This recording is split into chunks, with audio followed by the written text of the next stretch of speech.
नमस्कार दोस्तों, स्वागत है आप सभी का मेरे channel the daily craft with Sangeeta में। दोस्तों आज मैं आपको उन पौधों के बारे में जानकारी देने जा रही जो कि मैंने ऑनलाइन मीशो से बाय किए थे।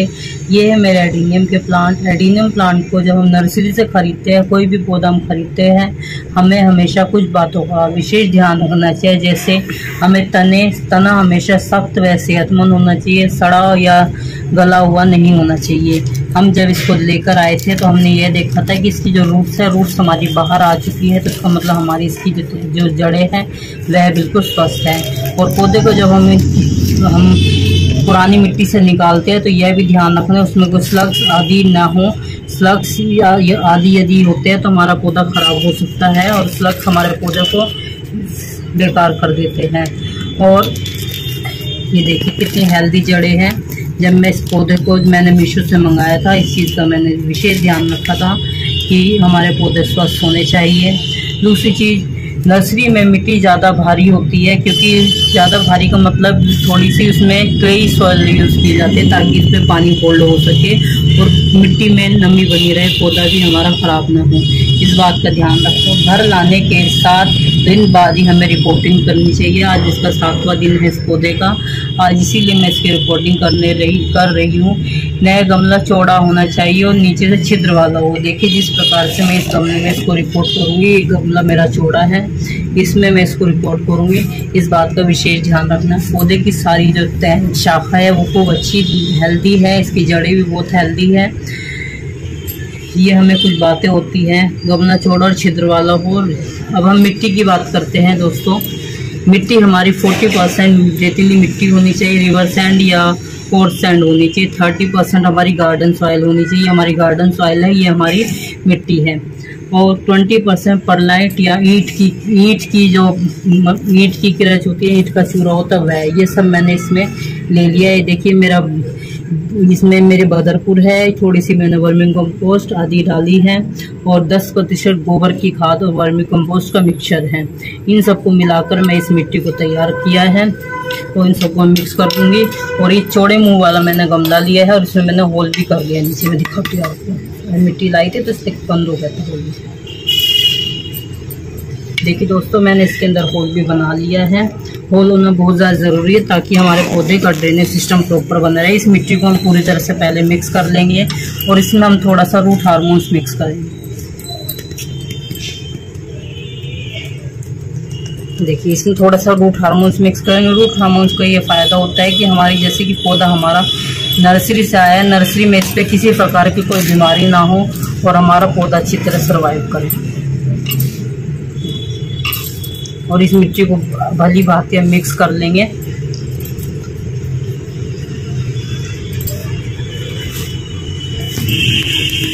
मिट्टी मेरी तैयार हो चुकी है, मैंने इसको अच्छी तरह मिक्स कर लिया है। अब जो हमने छेद किया था इस पॉट में हम पत्थर रख देंगे इस प्रकार से और इसमें मिट्टी फिल करनी शुरू करेंगे। ये देखिए इस प्रकार से हमने इसको 60% फिल कर लिया है। अब इसके बाद हम इसकी जड़ें चेक करेंगे। जो हमारा पौधा है इसकी जड़ें कैसी है। इस प्रकार से जड़ें हमारी बहुत अच्छी और हेल्दी है, किसी प्रकार की कोई बीमारी ना हो, ये हमें पहले चेक करना है। यदि कोई बीमारी है तो उसको फंगीसाइड में अच्छी तरह से धो लेंगे। बिल्कुल हेल्दी जड़ें हैं सारी, कोई प्रॉब्लम नहीं है हमारी पौधे में। ठीक है दोस्तों, अब इसको हम रिपोर्ट करेंगे। जो पुरानी मिट्टी है उसको भी इसी में मिक्स कर लेंगे ताकि पौधे को कोई शौक ना लगे, क्योंकि पहले दूसरी प्रकार की मिट्टी में था, दूसरी वैरायटी की मिट्टी में, तो हम दूसरी मिट्टी में इसको चेंज कर रहे। देखिए इस प्रकार इसको इसमें सेटल कर देंगे। तो दोनों अभी पौधे में एक ही जगह पर रिपोर्ट करूँगी फिलहाल। और जब मेरे पास दूसरा चौड़ा गमला होगा तब मैं इसको दूसरे पौधे को भी अलग लगा दूंगी इस प्रकार से। और इसमें जब हम पानी डालेंगे थोड़ा सा फंगीसाइड पानी में घोल करके उसको इसमें डाल देंगे।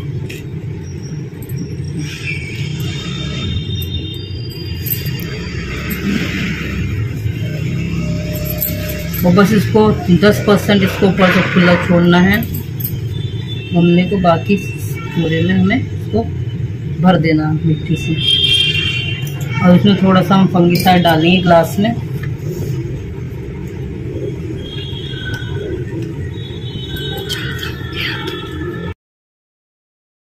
इसमें घोला है ग्लास में, इसको मैं इस पौधे के चारों तरफ डाल दूंगी ताकि किसी प्रकार की कोई बीमारी न लगे और हमारा पौधा अच्छी तरह से ग्रो करे।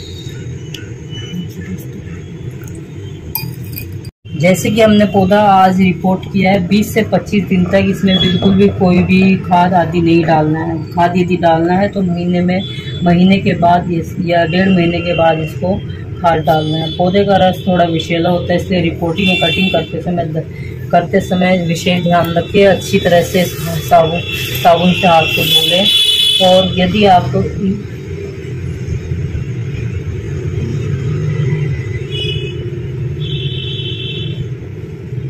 बच्चों और जानवरों को पौधे से थोड़ा दूर रखें। अधिक पानी से जड़ें सड़ सकती हैं, पानी का विशेष ध्यान रखें। और ठंड में इस पौधे को बाहर न छोड़ें, ठंड में थोड़ा इसको शेड प्रोवाइड करें। और यदि आपको इसका आकार बनाना है, आकार बनाए रखने के नई शाखाएं व फूल लाने के लिए आपको इसकी कटाई छटाई करनी होती है। खाद के लिए बढ़ते मौसम में 2 से 3 हफ्ते पर तरल खाद, नाइट्रोजन खाद या ज़्यादा फास्फोरस वाली खाद डालें। गमला चौड़ा और छेद वाला होना चाहिए और गमला इसके लिए चौड़ा ही उपयुक्त होता है। पुनरोपण हर 2 से 3 साल में इसकी पुनरोपण करें ताकि ज़्यादा जड़ें फैले और नए पौधे तैयार हो सके। अब दोस्तों हम इसकी केयर के बारे में बात करते हैं। वैज्ञानिक नाम इसका एडेनियम ओप्सम है, परिवार इसका एपियोकैसिया है, सामान्य नाम डेजर्ट रोज मॉक अजीलिसा सेबिस्टार है, मूल स्थान अफ्रीका और अरब प्रायद्वीप है, प्रकार रसीला झाड़ीदार पौधा होता है। अब इसकी विशेषताओं के बारे में बात करते हैं। इसका सूजा हुआ तना जिसमें पानी जमा होता है, ये बोनसाई जैसा आकर्षक लुक देता है और पत्तियां चमकदार हरी गुच्छों से निकलती हैं। सुंदर फूल स्टैम्प आकार के फूल गुलाबी, लाल, सफ़ेद, कई रंगों के या मल्टी कलर के भी हो सकते हैं। इसका डेवलपमेंट धीरे धीरे बढ़ने वाला सूखा सहनशील पौधा होता है। इसमें यदि आप पानी भी नहीं डालते 1 से 1.5 महीने 2 महीने तब भी यह पौधा सर्वाइव करता रहता है। बस इसमें पानी के लिए विशेष ध्यान रखना है कि आप इसमें ज़्यादा पानी न डालें। प्रकाश के लिए आपको उगाने की परिस्थितियाँ कौन सी होनी चाहिए। आपको कम से कम 5 से 6 घंटे की सीधी धूप को प्रोवाइड करनी चाहिए। तापमान के लिए गर्म मौसम होना चाहिए, 20 से 35 डिग्री तक का तापमान इसके लिए उपयुक्त होता है।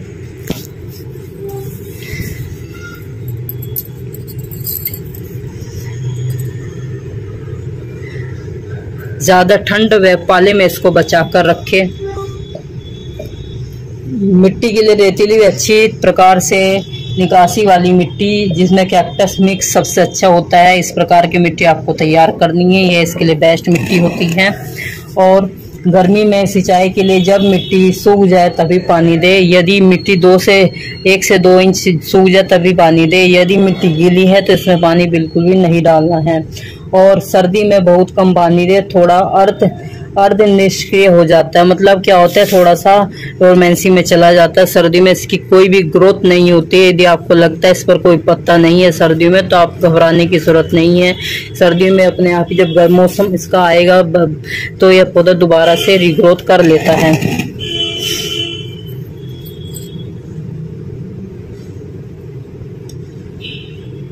और दोस्तों जब आप इसकी रिपोर्टिंग करते हैं कम से कम 1 हफ्ते तक इसको आप थोड़ा छायादार स्पेस में रखें, छायादार स्पेस में रखें तो यह पौधा अच्छी तरह ग्रोथ करता है। और इसके रख रखाव के लिए बात का विशेष ध्यान रखना है। इसकी पत्तियों पर हल्का स्प्रे करते रहे। जब बिल्कुल मिट्टी सूख जाए सिर्फ पत्तियों पर स्प्रे करना है, नीचे कोई पानी नहीं डालना है। जैसे कि हमने इसकी आज रिपोर्टिंग की है, कम से कम 1 हफ्ते बाद इसमें पानी डालना है। और इसका विशेष ध्यान रखना है, इसको ऐसी जगह पर रखें जहाँ पर जानवरों या बच्चों की पहुँच से दूर हो। यह थोड़ा विषैला पौधा होता है जैसे कि मैंने बताया था।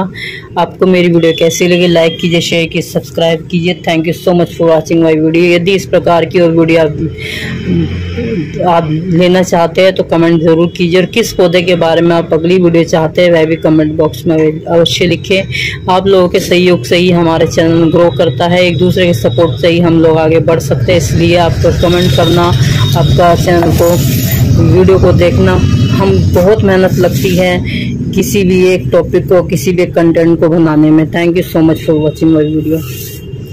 मेहनत करते रहिए, मेहनत का फल अवश्य मिलता है। धीरे धीरे आप एक सीढ़ी से अंतिम सीढ़ी तक जा सकते हैं। इसी प्रकार आप भी हरियाली के साथ, नेचर के साथ जुड़ने का प्रयास कीजिए। नेचर के साथ जुड़ने से आपकी बहुत सारी समस्याएं दूर हो सकती है, स्ट्रेस फ्री हो सकते हो, आपको मानसिक तनाव नहीं होगा, आपको दिली सुकून मिलेगा इसके साथ जुड़ करके। Thank you so much.